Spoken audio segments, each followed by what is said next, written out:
What's up, everyone? Welcome into another edition of our MLB DFS DraftKings Picks videos, this time for Monday, September 13th. I am your host, Justin Bales, here solo for a relatively small 7-game slate. It feels like the MLB is kind of just doing this at this point where they have slates that are more or less really small, 5 to 7 games on like Monday, and then Tuesday they just throw out 15 games or something like that. I haven't actually looked at the slate for tomorrow, but I will assume that it's at least 10 games. And then, they kind of do the little split slates for Wednesday, Thursday. That just seems to be the case at this point. We do have less than 1 month left of regular season baseball, which is kind of crazy. And then the NBA is starting relatively early, I believe, like October 13th or something this year, when usually it's at the very end of October. So a lot going on with that and NFL. I will say the NFL cores, Ben cashed with Optimal yesterday. My core, not so hot. I went way too heavy on Elijah Moore and Raheem Mostert. Obviously, the injury didn't help. And then Moore just with two pretty bad drops. And then the one time that he did hit a big play, got called back for, I believe, holding. So really tough slate of games for me yesterday, even though the team wasn't that bad. Stacked like Kyler Murray with DeAndre Hopkins. A lot went right, a lot went wrong. Ended up not cashing. I'll be back. Obviously, we have showdown stuff tonight as well, but this is the MLB podcast, so that is what we will be going over. Before we get started, if you enjoy the content, please give us a thumbs up, subscribe to the channel, turn on the notifications so you don't miss any videos, and leave comments below. Who's your home run call for tonight? What pitchers do you like? Stacks, hitters, any questions you have. I will say, we were doing really hot on engagement for a while. The comments have kind of tiered off. And, if you guys want me to keep trying to give away free stuff on here, keep the engagement up. I'll see if we do extremely well on this video and the MLB video tomorrow. Maybe we can give away some type of NFL package on the Wednesday main NFL podcast.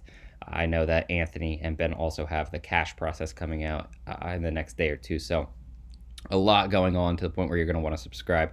But please go ahead and keep the engagement up on these videos. That way I have a great argument to make when I ask them if we can give out some free stuff from the company.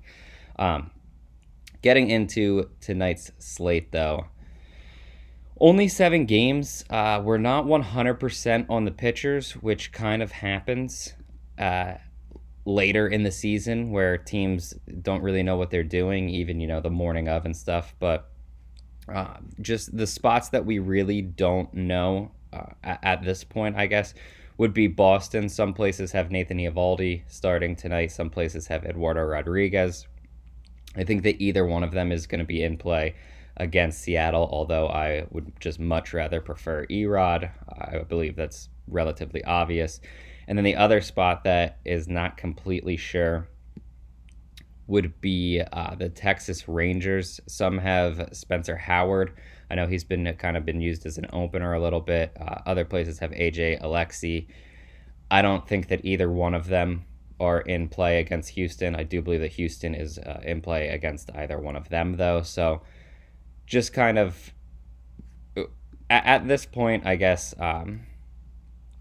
I would say Eduardo Rodriguez and Alexy is kind of what I'm going to be looking at. But regardless, for Texas, I think the Houstons can be fine. If it's Howard, if it's Alexy, it doesn't matter to me. Any bats that I say in this for Houston are going to be viable. And in terms of Seattle, I'm probably not playing really any Seattle guys against either Nathan Eovaldi or Eduardo Rodriguez. So again, it's just not really a situation that's going to change much in terms of this video, so we don't have to worry about it that much. But in cash games, I think it's relatively obvious. Your SP1 is Clayton Kershaw. Very easy play. He's 10-4. You're just going to plug him in immediately. He's by far the top option on this slate in terms of pitching. When you look at the advanced metrics of everyone, his are significantly better than the next closest, which is Sandy Alcantara. And then when you also look at the opponent matchup, his opponent's playing significantly worse than any of the other top matchups. I think the next closest even relatively close matchup would be Eduardo Rodriguez against Seattle, whereas Arizona is just a really bad offense, striking out quite a bit. I think it's over 22% over the last 14 days, and their team WOBA is around 290 over that span. Plus, they've been much worse on the road. They're traveling to the Dodgers Stadium, so Clayton Kershaw is the pretty easy SP1 for me. So then at that point, I do believe it gets a little more interesting for SP2. If I had to pick someone right now that I would be looking at, it would be Sandy Alcantara. I'm not overly scared of Washington's offense. I know they have been playing well, but Alcantara is throwing extremely well. His xFIP's right around 3.5 on the season, so I have no issues there. I do believe other options you can use are Yu Darvish, Adam Wainwright, Eduardo Rodriguez, assuming he's starting. Those are all the higher price plays that I think you can use on this slate. And then if you need to get significantly cheaper, Jake Odorizzi and down at 6,100, Paolo Espino, both make sense when you're just factoring in their Vegas lines. So a lot of different ways you can go here. I feel like for me, specifically, I probably want more safety. So Clayton Kershaw clear, and then probably Alcantara as my 2. And I'll kind of do what I have to with my bats to make it work. But I don't know. There's a decent amount going on at pitcher for a 7-game slate, especially because there's pitchers throwing that get good matchups. Espino, Odorizzi, who aren't actually good pitchers.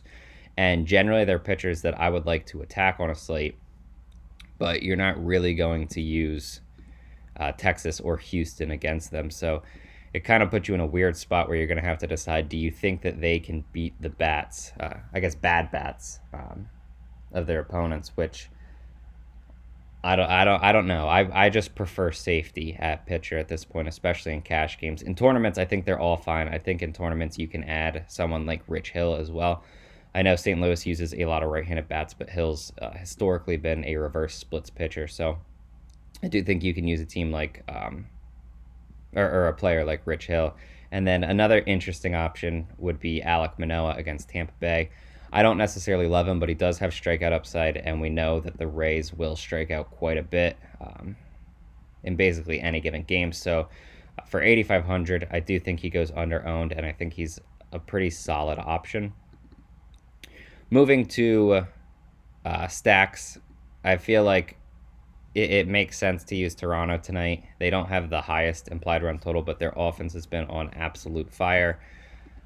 I don't necessarily know where Tampa Bay is going with their pitching tonight. I believe Drew Rasmussen is expected to at least throw the majority of innings. I do see that Colin McHugh is pegged as the opener at the moment, but I don't necessarily expect McHugh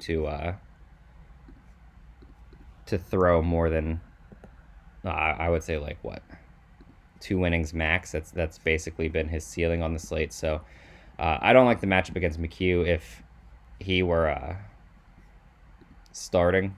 I guess he is starting. If he were throwing 5 innings or so, I would probably throw out Toronto, just because I do think that McHugh is a really good pitcher. But since he's likely to only throw a little bit, I feel like Tampa Bay is in a fine spot. The other 2 ones that I think make the most sense, and Vegas basically agrees, is Houston against either Spencer Howard or AJ Alexy. I think they're probably the number 1 stack tonight. And then the Dodgers are very interesting. I don't love the matchup against Zach Gallen. I think he's a relatively solid pitcher. But at the same time, the Dodgers have one of the best offenses in the MLB. And when you look over the last 30 days, Arizona's bullpen's xFIP is 5.77, which is just absolutely ridiculous when you consider everyone else in the league. There's some that are in the 3s, and theirs is almost 6. So the Dodgers make just an elite stacking option on this slate. Other tournament options that I think you can use, St. Louis, I do think makes sense. The San Diego Padres, I'm fine with. Tampa Bay Rays, even though I think you can use Manoah in tournaments. I also think that you can side with the Rays because their offense is pretty dominant. And then the Boston Red Sox, I don't really have any issues with, even though I do like Logan Gilbert as a pitcher. That's basically what I'm looking at in terms of stacks. If you want to take like, I don't know, an odd shot on Miami or Texas, like, feel free, just because there's only 7 games and you can get a little weird. But at the same time, their offenses just aren't good. They're not playing well. This would basically just be a matchup stack. And in that case, I'm not entirely sold that I want to do a full stack of either of those offenses. Before we head to position by position, I did want to mention, obviously, you can head to the website, dfskarma.com, and that's where you will find all of our free articles. betkarma.com has all of your sports betting needs. You can join our free Discord at chatdfs.com.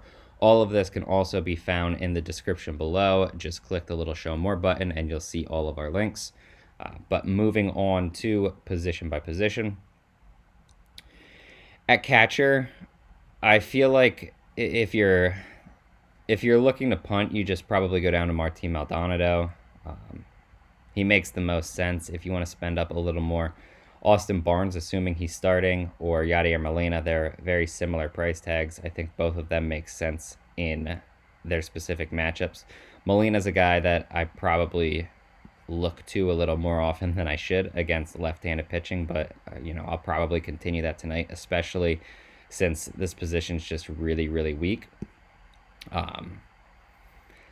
That's basically where I'm looking. I guess Jonah Heim, if you want to spend down a little more, or like you can take a shot on someone like Danny Jansen, assuming he's in the lineup. But I feel like Molina's the guy that kind of sticks out, and then obviously you have Maldonado if you need to save more money here. At first base, Max Muncy's probably just the top option. He isn't priced up with guys like Yuli Gurriel or Vlad Guerrero. I feel like 5,300 is just a little bit cheap, especially against the Arizona bullpen. So Max Muncy is the guy that I would be focusing on. I also think that it makes sense to consider guys like Kyle Schwarber. Paul Goldschmidt is a pretty solid option. You can even use someone like Pete Alonso, but he's only 300 cheaper than Muncy, so I probably don't go there. And then if you want to spend down a little bit more, Lewin Diaz is literally the minimum price. I don't really have any issues with that. Or someone like Nate Lowe's only 3,900. So there are a few different options that you can consider. I think pretty clearly Max Muncy is the top option, and then I would probably follow him up with Kyle Schwarber and then Paul Goldschmidt. Moving to second base, Marcus Simeon is extremely interesting. I would like him, but I feel like if you need to save a little bit of salary, Trey Turner for 400 cheaper makes sense. Even Jose Altuve at 5,300. Any of those three, I don't really think you're going to go wrong with. If you need to save money here, I guess the two that I would probably consider would be Tommy La Stella at 2,500 or Adam Frazier at 34. I do think you can use someone like Kike Hernandez at 44, but that's not saving a ton of money off of the top, someone like Trey Turner. So overall, I would say that the top options are Altuve and Turner, followed by Marcus Simeon. And then if you can't get above 5K, you probably just drop down to someone like Adam Frazier or Tommy La Stella. I also think that Jazz Chisholm at 4,300 does make sense, but it's kind of in that mid tier where I don't know. I just don't really want to sit in the mid tier at this position. I'd rather spend up or get all the way down, but Jazz Chisholm is probably going to go under owned, and he is a very interesting option. At third base, you still have arguably the most mispriced player of the last 3, 4, 5 slates. Alex Bregman his price finally jumped a little bit, but 4,200 is just ridiculous. He's going to be locked and loaded for me. I do think that there's other options you can use. Justin Turner, no problems at 4,500. Jonathan Villar at 4,300. That's fine if you want to pivot off of Bregman. If you can get up to Rafael Devers at 49. No issues there either against a right-handed pitching. And then if you need to save salary here, I think you probably go with Jake Lamb at 2,300. But realistically, Alex Bregman is so much better than anyone else on the slate that in cash, you just go him. In tournaments, I think you probably pivot to Justin Turner or Jonathan VR if you don't want to eat his chalk. At shortstop, Corey Seager at 43. Again, just a pretty bad price tag. I feel like he's a very obvious option. There are other plays that you can use. I don't see going cheap at a shortstop tonight. I think you're probably going Corey Seager as the cheapest option. If you don't want to go him, Carlos Correa at 4.9, Bo Bichette at 5, even Xander Bogaerts at 48, or Francisco Lindor at 51, all make reasonable plays. I think it's pretty clear that Corey Seager's in a tier of his own, and then I think the next two for me would probably be Carlos Correa and Bo Bichette. With them being only $100 off of each other, I think it's probably just a coin flip. I feel like at this point I would probably slightly lean Correa, though, just because I like Houston's offense a little bit more than Toronto's. But either of the duo is completely fine. And realistically, I could probably see Bo Bichette just because of his spot in the order, garnering a little bit more ownership. So that would make Correa a bit more interesting. Moving to the outfield, I'm not really going to go over a ton here. You obviously have the Houston guys, the Dodgers guys, the Toronto guys. All of them can be used. They're more or less like the top options on the slate. I do think that Austin Meadows makes an interesting option. Again, Kyle Schwarber, I have no issues whatsoever with. Tyler O'Neill at 4,400. Even like Dylan Carlson at 31, all makes sense. But I mean, realistically, the positions basically like the Dodgers, Astros, and Blue Jays players are just significantly better than everyone else, in my opinion, at this point. And when you look at what the price tag you're paying is, you're going to be able to get cheap guys. Corey Dickerson's 2,900. Chase McCormick is 2,000. Even like Jake Lamb at 2,300. Lourdes Gurriel is 3,600. Chris Taylor 4K if he's in the lineup. Michael Brantley 41. Like there's just guys to use. You don't really need to go elsewhere. Saving salary, I guess like Lamont Wade would be fine. Even like Lane Thomas, I don't really have too many issues with him. I just don't like the matchup. And then you obviously, I guess my favorite would probably be Dylan Carlson, with Alex Verdugo kind of making a case for a second if you're not going with the three main stacks. But that about does it and wraps up the position by position. Once again, if you enjoy the video, give it a thumbs up, subscribe to the channel. The only thing I have left to do is to give a home run call here. This is tough because there's only 7 games. There's not that much that you're falling in love with, and I don't like a ton of the matchups on this slate. I feel like most of the success is going to come from basically 3 lineups. So I'm going to go with Yordan Alvarez tonight. I think regardless of whether he plays Howard or Alexi, that makes a lot of sense. For Yordan, just a powerful bat, hits right-handed pitching extremely well. But again, engagement in this video will do wonders in me potentially being able to give away some NFL stuff on our next stream. Thank you for watching, though. Enjoy the 7-game slate and Monday Night Football tonight, and good luck. I believe Ben will be back tomorrow with a podcast.